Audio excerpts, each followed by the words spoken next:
Hello guys! Welcome to my vlog. Ayan, pakita ko sa inyo guys ang kwarto ng aking anak. Dito, ayan yung CR namin. Wala pang pinto, kortina pa lang. Tapos, ito yung kwarto ng aking anak.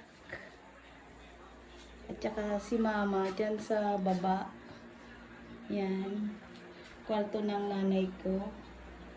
Diyan siya natutulog. Ayan, may kulambo pa yan, guys. Nagkukulambo yan si mama. Ayan, ang kwarto niya. Kapag wala kasi dito yung anak ko, si mama lang mag-isa. So, gusto niya dito kasi malapit sa CR. Tapos, ang aking bunso naman dito sa taas. Yan. Yan. Kulay green na, guys, ang kurtina ko. Pinaris ko na siya sa wall. Yan. O, diba?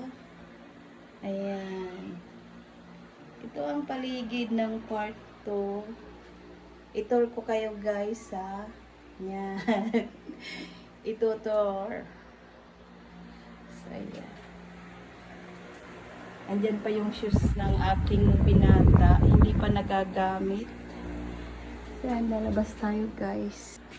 Ayan naman guys, yung aking ceiling. Kung makikita nyo yung ilaw ko, hindi pa yan napapalitan kasi out of stock na yung gusto kong ipalit dyan. Baka bago mag New Year, mayroon na sila. So, babalikan ko yun. Guys, ceiling. Tapos, dito naman guys ang aking kwarto. Ang aking home sweet room. Ito ang aking kwarto guys. Ayan. Maaliwalas na at relax. Na-relax ang kulay. Oh. Green. Ayan. Ito po ang aking room. Ayan. Ang aking luggage. Nakahanda na yan. Yan. O, diba guys? Sarap sa feelings kapag malinis ang bahay. Maaliwalas, presko, syempre.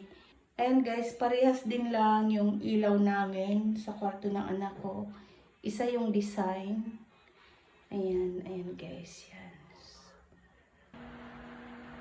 Dito guys, sa kabila, mayroon pa akong natirang hardiplex. Ito yung ginamit namin sa pag-ceiling. Ayan. Marami pa to guys. Bali gagamitin ko to sa kitchen extension. Pang-ceiling din. So ayan. Yan yung natira pagkatapos ng aking kisame. Kasi kung mapansin nyo guys. So yan. Yan. Yan ang ating ceiling. Guys.